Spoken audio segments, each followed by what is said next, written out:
Hi everyone, my name is Tracy and welcome back to my channel, or if you're new here, welcome to the video. I hope you enjoy it. So today's video formatting is going to be a bit different from some of my other talking videos. I kind of wanted to share a book that I bought recently from Barnes & Noble.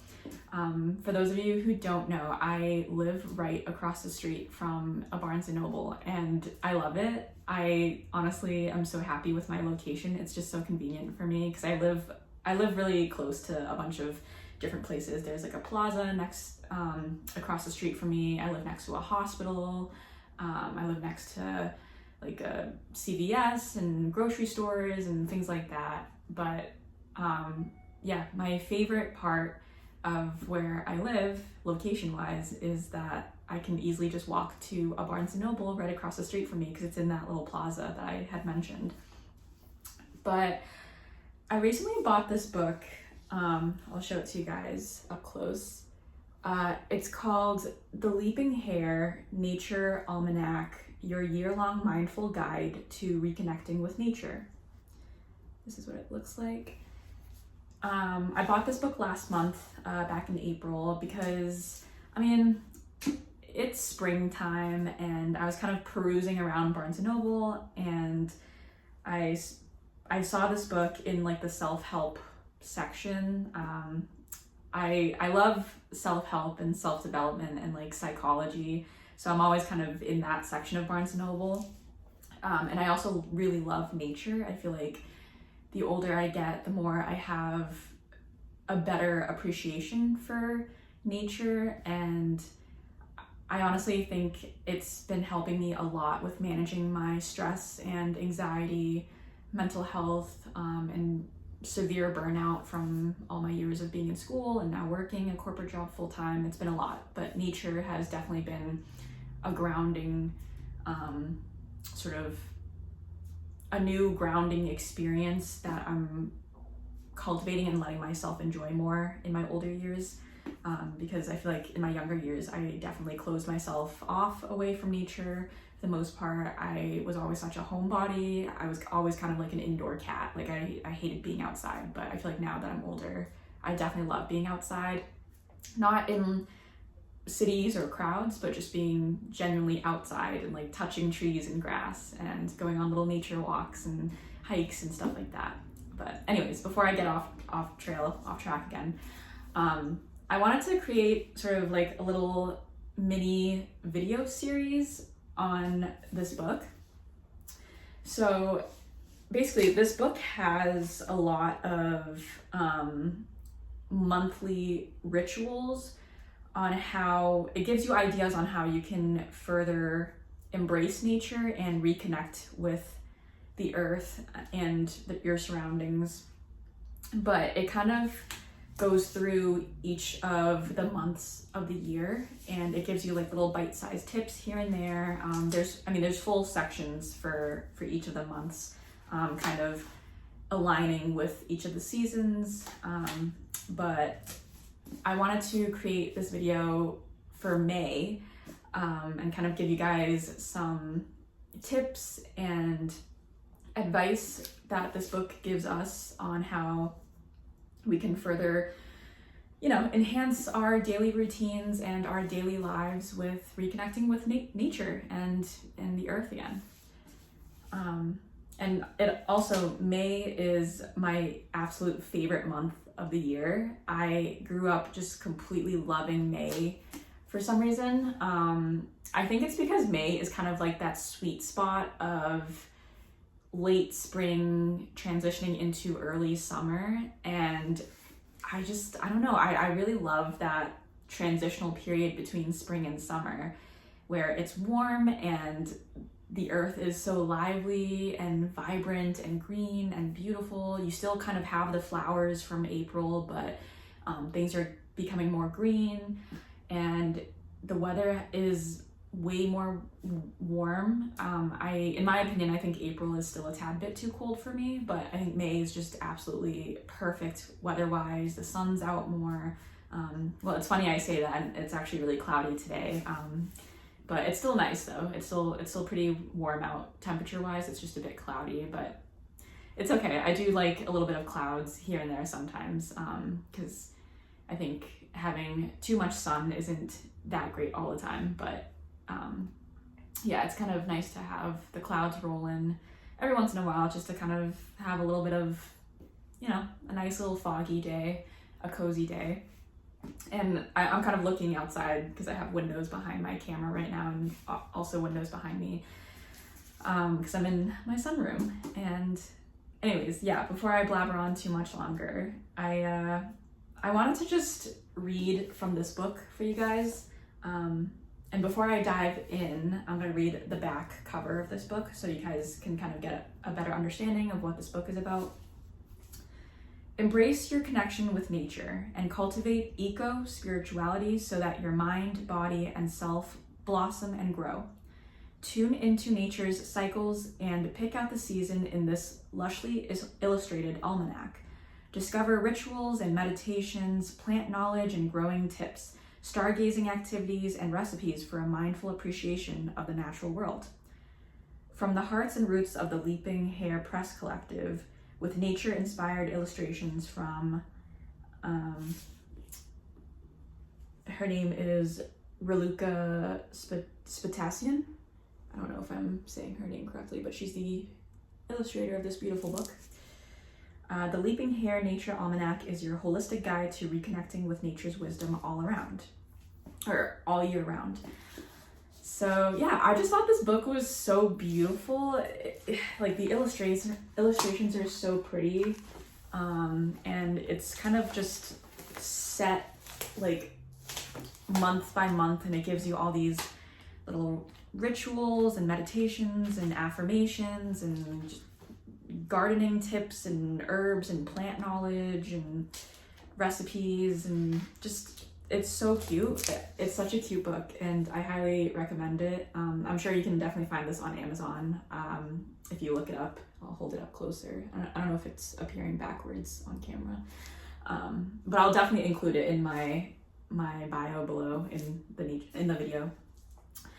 But yeah, so the formatting of this video, as I mentioned earlier, is going to be different because I'm not talking directly to the camera. I'm mostly going to be reading from this book.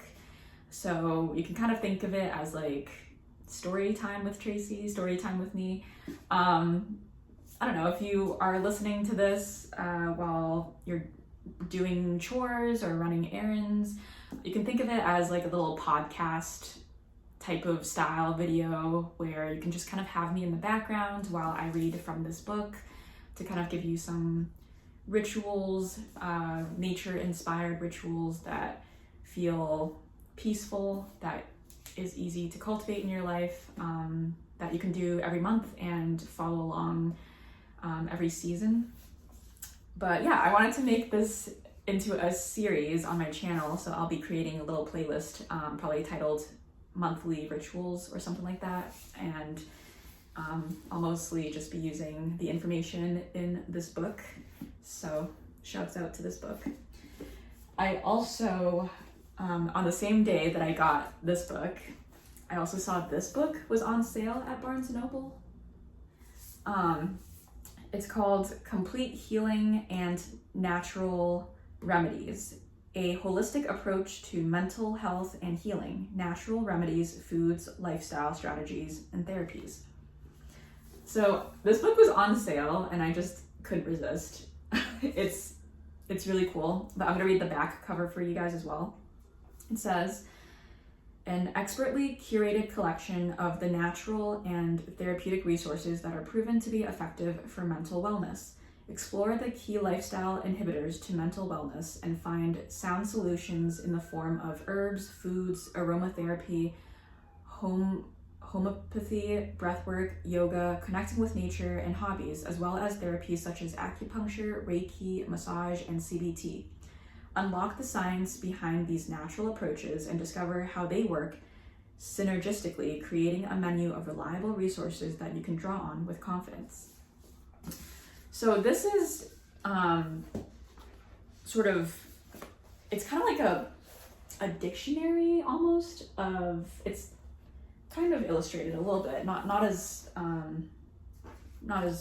pretty as this book, but still very informative and very, very pretty in its own way.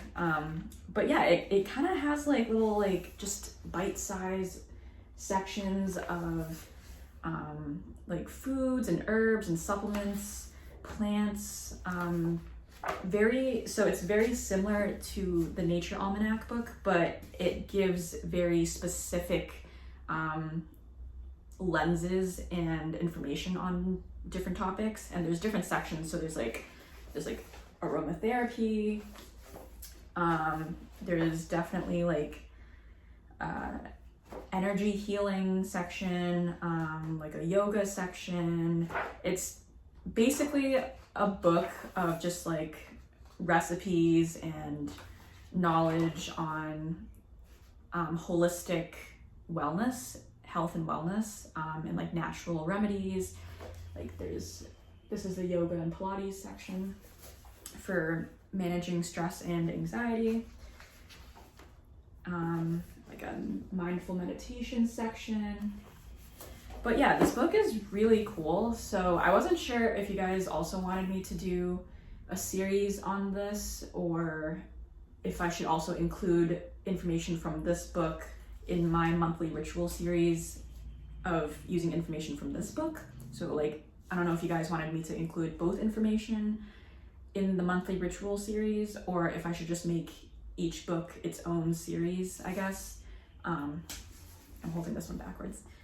But yeah, definitely let me know in the comments below what you prefer. I'm mostly just gonna be sticking with reading from this book for this video for now. And we'll see what I do with the information from this book. I might make it into its own series, or I might just kind of include little bite-sized bits and pieces of information from this book into this main series. But we'll see. But I kind of just wanted to show you both books and kind of give you the option, and you can definitely just comment down below what you want to see from me, and I will oblige. But yeah, I'm kind of currently in a phase of my life where I'm very much fascinated by holistic health and wellness, natural remedies. I love learning about like plants and herb medicine. And you know, I love yoga. I am currently working towards my yoga certification. I finished the 200-hour, so I am a registered 200-hour yoga teacher. I finished that back in March, but I'm currently working towards the advanced certification, the 300-hour certification, so I can have a full, 500-hour certification for yoga. Oh my god, I'm like so gassy right now. Anyways, enough of the rambling. I know it's a bit late for me to post this because I'm filming this on May 15th, and this video might not be up for a couple days after, so it's a bit late to be reading from this book for May, but I just wanted to start with May anyways, because May is my favorite month, as I've already mentioned, so I'm just gonna do it anyways and upload this video whenever. But let's see, let's start with, okay, so this is the May section. I don't know if you can see the beautiful illustrations. So May, time to be free, seashores, sand, and wind are nature's gifts. So that's the little excerpt for May. Okay, so this is the first page, and it says, the first ritual that you can implement is creating your own herb garden. Designing an herb garden is a lovely creative task. It pays to think about what kind of herbs you want to grow and how you want to use them. Consider how much space you have and how you will lay out your herbs. A simple herb garden layout. One of the easiest herb gardens to create is a 3mm by 10 feet square marked by a border of stones or bricks. Lay paving stones in a checkerboard pattern within the square, leaving bare squares of soil in between. Plant Plant different herbs in each soil space. The paving stones let you step between them for easy picking. Okay, that's interesting. I didn't know that. Planning an herb garden. Creating a useful garden that is relevant to you means you will be out in it all the time and interacting with your plants regularly. If you want to use fresh herbs in cooking and also to dry or preserve some for the winter months, consider herbs such as rosemary, basil, thyme, tarragon, fennel, marjoram, sage, and garlic. If you want to grow herbs to use for general health, to make teas and other preparations, then consider feverfew, lady's mantle, Roman chamomile, and echinacea.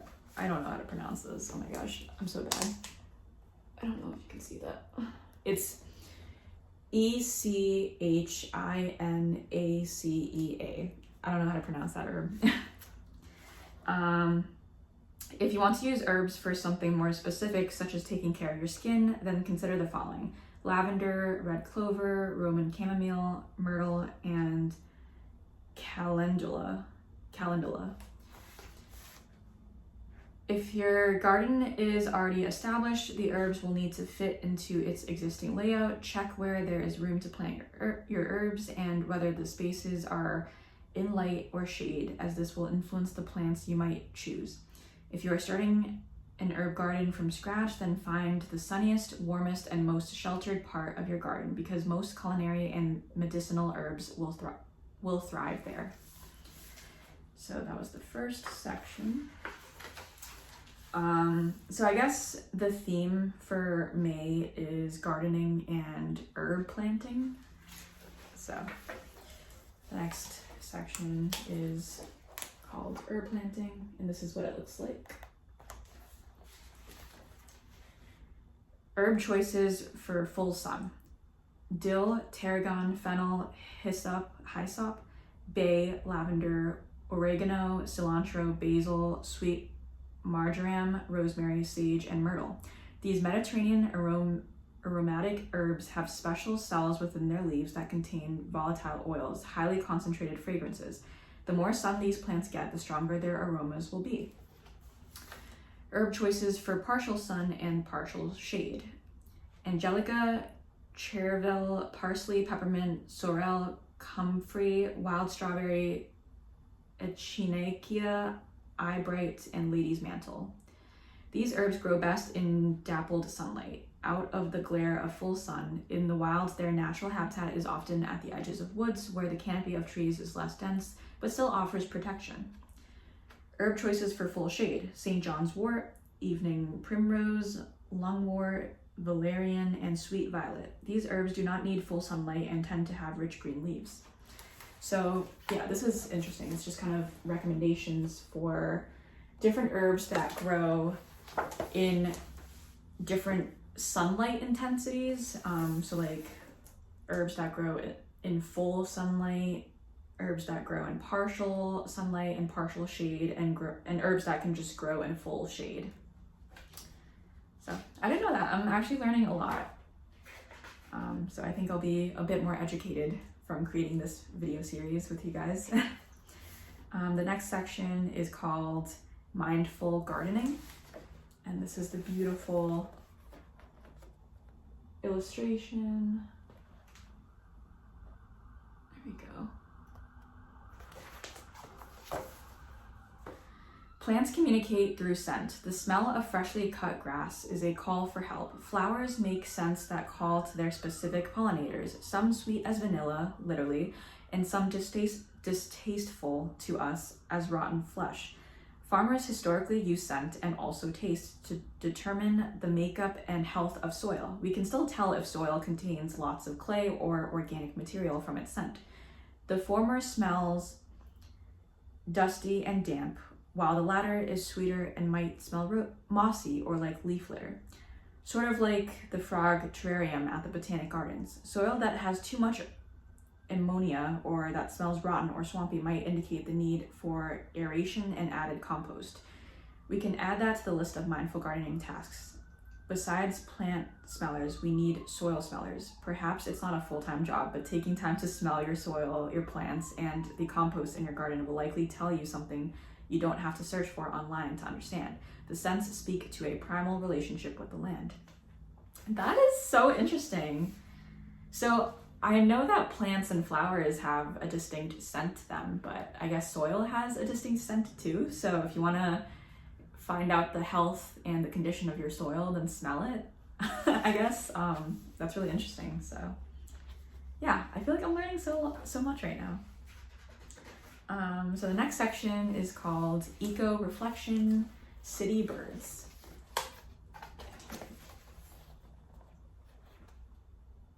Here we go.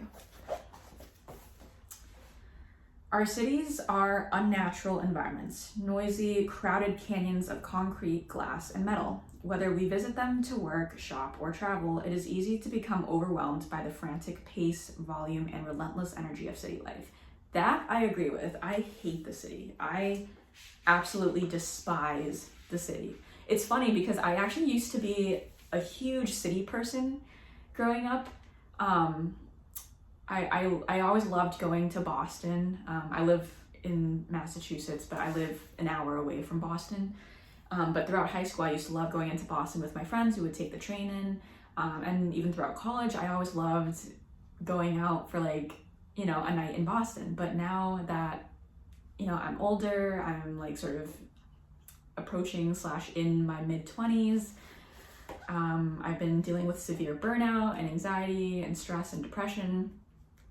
I think that's really made me despise the city so much because I cannot deal with all of the noise and the people and just, I don't know, I feel like city people can be kind of rude. I don't want to sound mean, but yeah, I don't know. I think city people are always in a rush all the time. So especially if you're like in the East Coast, like Boston or New York or something, I feel like city people can definitely be very intense.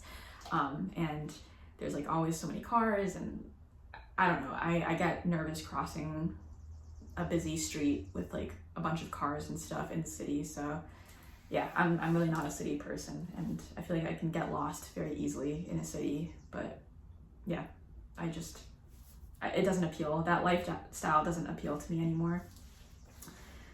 But anyways, moving on.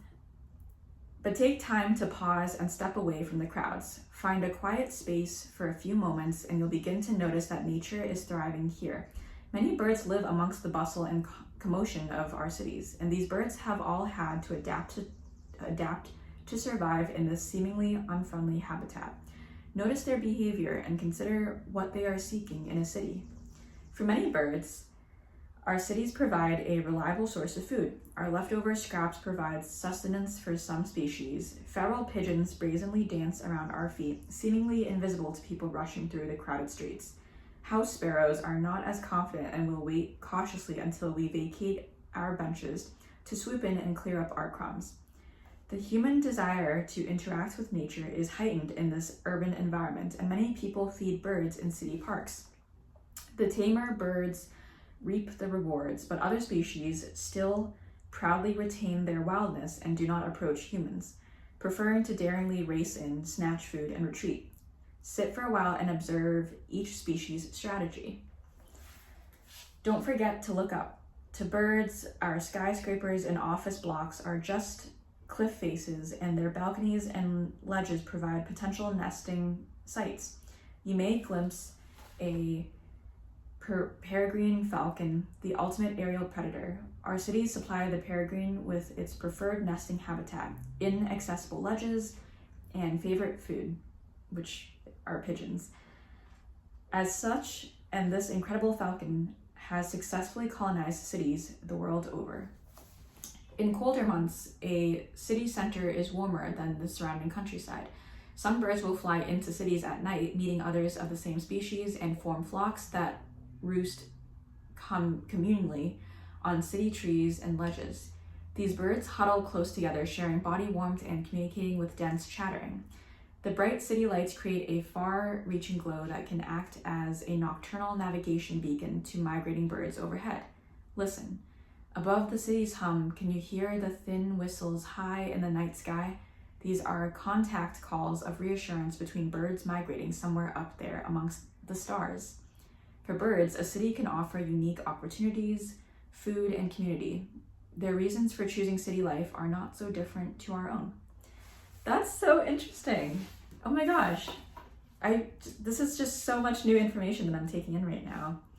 Yeah, I always knew that there was a lot of birds and critters like pigeons and stuff and squirrels and chipmunks in the city, because I feel like, you know, cities are everywhere, whether it's super urban and dense or just like a suburban small town. But I feel like animals have definitely had to learn to adapt to human-made constructs like cities and towns and stuff. So it's cool that as humans have adapted away from nature, so have animals, I guess, like birds and like small little critters.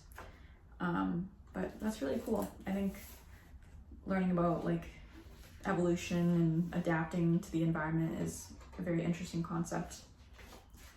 The next section is very specific, so it's kind of back to growing herbs and stuff, but it's a section all about the wild chamomile.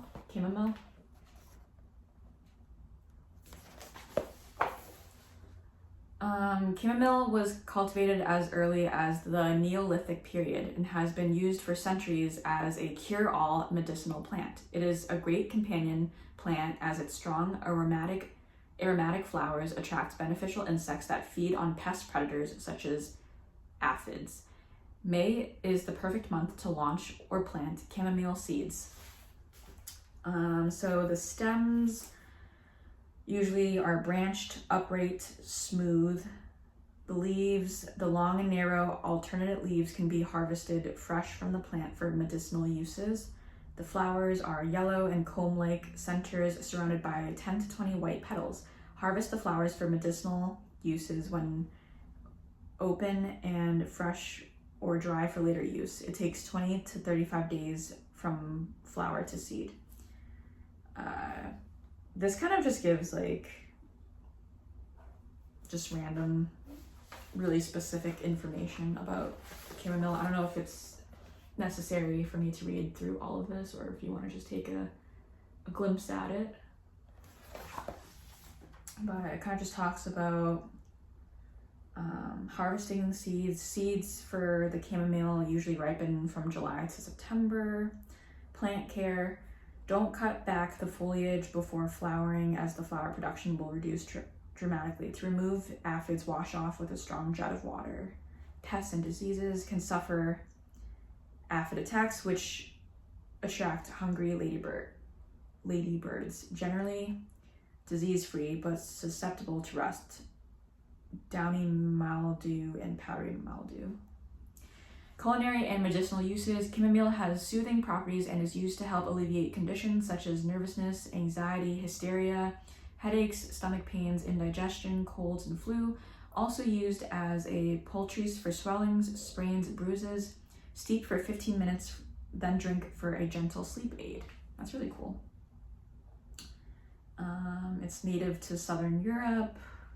Its habitat, usually roadsides, railways, waste ground fields, arable land. It thrives in full sun / partial shade. It can grow in most soil types. It can also tolerate poor soils. Its lifespan is annual. It flowers from May to August. It grows upright. And it's usually pollinated by insects. So that's cool. I think my grandma was actually picking these flowers. She said she was making a tea out of these. So I think that's really cool. I definitely want to go flower picking with my grandma, so we can make teas together. I'm very close with my grandma. She lives right next to me. She's my neighbor. So my grandma's also very into this whole realm of like holistic wellness and health. So she was telling me that she was just walking around and picking these types of flowers to make tea. So I thought that was kind of aligns with what this book was saying.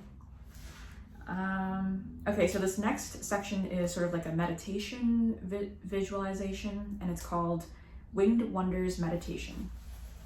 So this is what it looks like.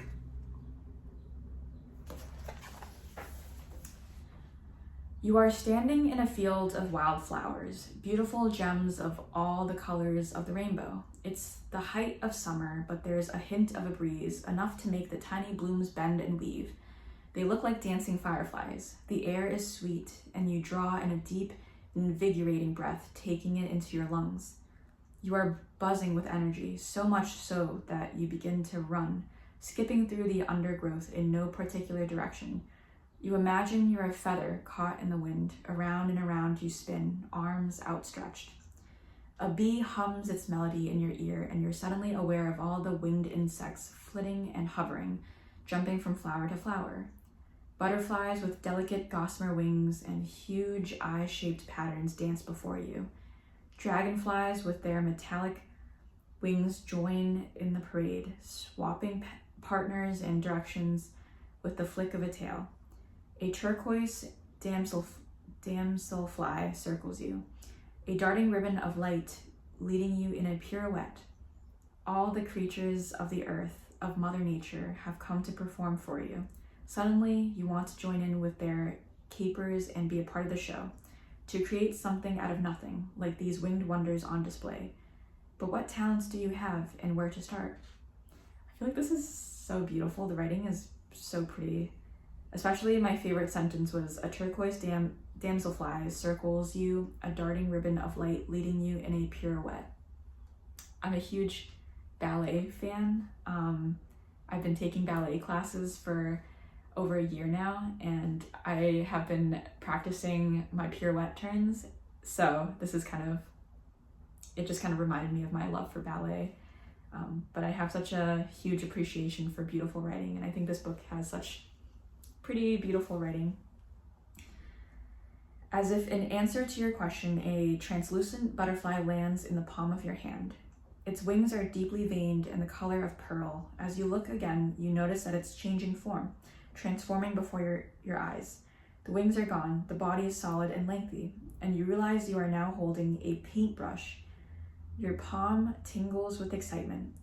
This is your chance to create something new, to paint your own portrait and make it real. Your fingers twitch, and soon you are working away, using the air in front of you as your easel and canvas. You see with your imagination. There's no thought behind it. You let your innate creativity take over. Your wrist flicks as you splash swirls of light with an invisible palette. A pattern emerges, a carnival of color and movement as the painting takes shape in your mind. Only you know what it is. The subject is of your choosing. Around you, the winged wonders gather to watch. They know something special is about to happen. When you are ready, you take a step back, pause to survey your masterpiece. It is a work of art because it comes from your soul. It captures the very essence of who you are. Inside, you feel a flicker of warmth. The creative spark has been ignited. The picture becomes a reality, not just a figment of your imagination, but flesh and blood. Framed and catching the sunlight, it stands upon the grass, and you marvel at your creation. The more you gaze at it, the bigger it becomes, growing until it is no longer a portrait, but a portal, the size of a window. Instinctively, you step through into your picture. You find yourself in a world of your own making. Everything feels comfortable here. There's nothing to fear because you know this place inside and out. This is the seat of your imagination, the place where all things start. You smile and say, I am a creative being. That was a really cute little meditation excerpt. Okay, let's see.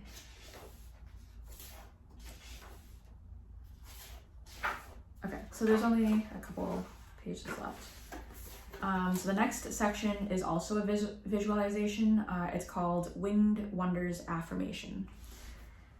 Time may be ebbing, bringing this day to a close, but there is always another one waiting on the brow of the hill. A chance to start the story again, to let your creativity flow and express who you are. As night falls, you settle under the veil of stars. You feel at peace. You are ready to unleash your imagination and make your mark on the world. So these are the affirmations that the book gives. I ignite my creative spark. There is potential in every moment. I see with my imagination. Every day is an opportunity to express myself. This is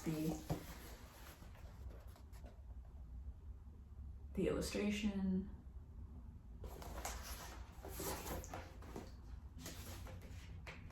Okay, the next is also another eco-reflection, the ecological highway. When one island garden takes root near another, things get exciting. Your garden is part of a network of other gardens containing diverse flowering plant species that can support an even wider range of pollinators. So not only do they allure wildlife to your outdoor space, they also connect you with other gardens in the city. How cool it is to be able to imagine your island of wild as part of one ecological highway, working in unison with all the other nearby window boxes, pots, gardens, and parks. If your garden is close to an allotment or food growing project, or even a couple of apple trees, it is helping pollinate fruit and vegetables growing in these spaces, because bees, for instance, will transport pollen grains as they move from one flower to another. It's a neighborly act, the perfect altruistic gesture, but it is also a meditation on how interconnected we are. Our pollinators need us, but they are also one of our most precious resources, indispensable to almost all the flowering plants on Earth for reproduction. Without them, countless fruits, vegetables, and nuts, as well as oils, fibers, and raw materials, simply wouldn't exist.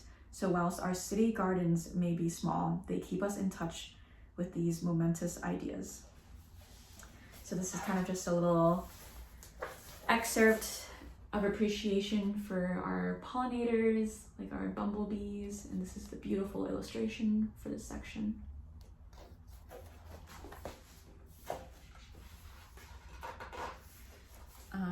And then this is another gardening tip section.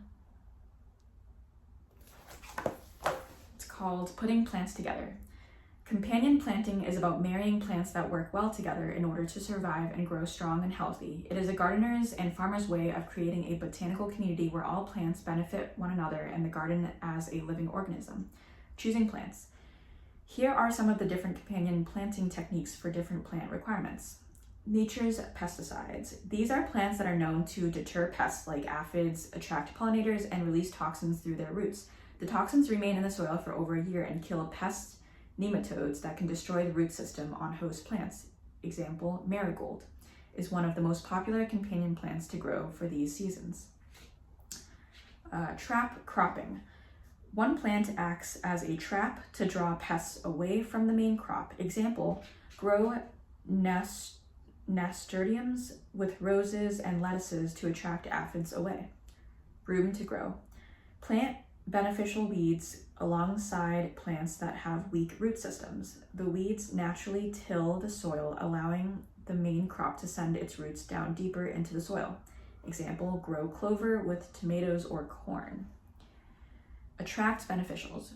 Grow insectary plants that produce nectar and pollen to attract pollinators like bees, butterflies, and hoverflies, and the beneficial ladybirds to control aphid pests. Example, fennel, sunflower, lemon balm. Flavor boosters. Some herbs can make subtle changes to the flavor of neighboring plants. Example, interplant basil with your tomatoes and the flavor of both will improve. That's cool. Protection and support. Some taller, denser plants can provide growing support, shade, and shelter for vulnerable plants. By choosing plants that are low growing and have large leaves for a living mulch, you are helping to suppress weeds, keeping the soil cool, and preventing moisture evaporation, whilst also providing shade for vulnerable roots of plants. For example, you can grow large-leaved squash with onions. Strong smells. Some plants repel insect pests with their scent. Aroma can also be used to mark the scent of your main crop, hiding them from predators. Example, intercrop onions and leeks with your carrots to confuse carrot flies. Soil conditioning. Some plants can capture and release nutrients into the soil, making them available to their neighbors. Plants from the Leguminosae family, like clover, beans, and peas, fix nitrogen in the soil, supplying the roots of other plants. Example, mustard suppresses soil-borne diseases and conditions like soil. Oh, and conditions the soil. Intercrop clover with your nitrogen hunger cramps like cabbage. That's cool. So this section is all about co-planting different plants and herbs together so that one plant can benefit the other plant, or one crop can benefit the other crop. So that's cool. Okay, so we're almost done. Yeah, so this is, I think, yeah, this is the last section of the month of May, and it's honestly probably my favorite section because I am a huge space nerd, hence my love of Star Wars, and just I love astronomy and astrophysics, and even learning about astrology, even though I know astrology doesn't really have much to do with the science, the hard science of astronomy and astrophysics. But I think kind of, I appreciate the spirituality aspect of astrology, drawing from the celestial bodies, but also the hard sciences of just genuinely learning real facts and information of these celestial bodies, such as astronomy and astrophysics, etc. Oh my god, there's a cat looking at me. There's literally a wild cat outside right now. That's so cute. Oh my god. That kind of scared me, but that's so cute. So, yeah, this is called the stargazing section for lyra. Represents the lyra a musical instrument with strings. Lyra, a small but bright constellation, belongs to the Hercules family of constellations. It's the host of the bright star Vega.